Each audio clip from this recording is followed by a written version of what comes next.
Женька потащил Васю в кузов автомобиля.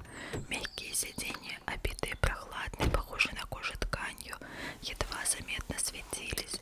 В щиток электронки был вделан небольшой экранчик, а подле него блестящий диск, почти такой, как на телефонах автоматической станции. Тихо тикали часы, рядом с ними электрические измерительные приборы и спидометр. Словом, если бы не телефонный диск, можно было бы подумать, что Вася сел в обыкновенное такси. Хлопнули дверцы, Женька уселся за обыкновенный руль и сейчас же опустил шторки на стеклах.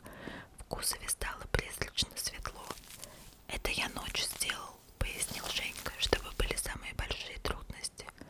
Вася с недоумением осматривался, и ветровые и боковые стекла были закрыты, а все вокруг светилось, отражаясь на никеле телефонного диска. Светились сиденья, светились приборы, светились шторки.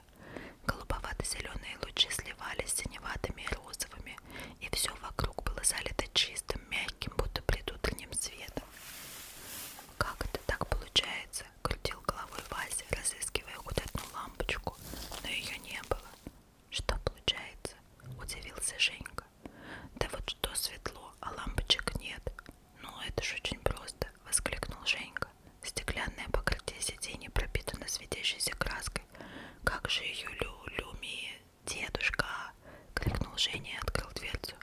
«Как эта краска? Ну, светящаяся называется». «Какая краска?» — спросил дедушка. «Ну вот, которой сиденья пропитаны, что внутри все покрашено». «А, люминофорная. А что, Вася не знает, что это такое?» «Нет», — смутился Вася, — «не знаю». «А я тебе напомню, когда ты приехал из Иваново от бабушки, ты рассказывал, что видел спектакль «Зайка-зазнайка», помнишь?» Вася вспомнил. Действительно, когда он был еще в 4 классе и ездил к бабушке на каникулы, он видел в Ивангороде в театре музыкальной комедии удивительную декорацию. На сцене в ярком свете огней рампы стояли обычные грубоватые размалеванные полотняные деревья. Над мочальной травой росли невероятные деревянные грибы, дымил покосившийся фонарный домишко хитрой лисы, завоеванный зайкой-зазнайкой. Пьеса была смешная, музыка веселая, и Вася заметил убогую декорацию только дважды, когда открывался занавес и когда опускался. Но вот занавес открылся снова, огни рампы погасли. В зале наступил такой мрак, что нельзя было видеть даже вытянутого к сцене соседского носа. А на сцене начались настоящие чудеса. На каждой травинке сверкала свежая капелька росы. Каждый гриб светился своей удивительной краской. Каждый листик на деревьях, каждая ягода на кустах переливались искрящимися голубоватой и розовой, зеленоватой, как изумруд, и алой, синей и желтой красками. А дом хитрой лисы, не только резные наличники на окнах, не только карнизы и петухи на крыше, а даже бревна, каждый сучок в них горел, сверкал, переливался и лучился.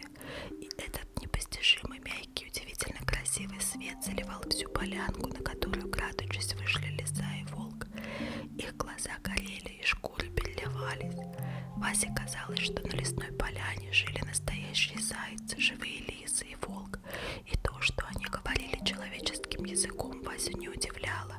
Они не могли ни говорить, не могли ни петь на такой чудесной лесной полянке, среди таких необыкновенных грибов и цветов. Это была настоящая сказка, ставшая настоящей правдой. И все это сделала удивительная, светящаяся в темноте люминофорная краска. Вася вспомнил, как он рассказывал об этом спектакле и об этой краске в кружке «Умелые ручки». Ребята не верили ему, а он сердился и пытался доказать, что не сочиняет ни крошечки. Но Женька Маслов оборвал его. «Короче говоря, ты все врешь, а попросту брешешь». Все рассмеялись, а Вася покраснел и стал с еще большим жаром отстаивать правду. Но чем больше он уверял и доказывал, тем меньше ему верили, и тем откровеннее смеялись, а больше всех Женька Маслов. Все это вспомнилось и промелькнуло в голове в одну секунду, а уже в следующую Вася подумал: «Но откуда знает этот странный старичок, что я видел в Иванове?» Ответ, который напросился сам по себе,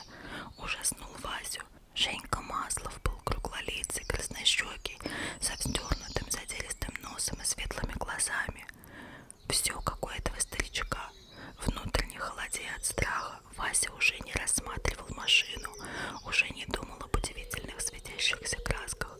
Он спросил Женьку: «Слушай, а как твоя фамилия?» «Моя?» – беззаботно переспросил Женька.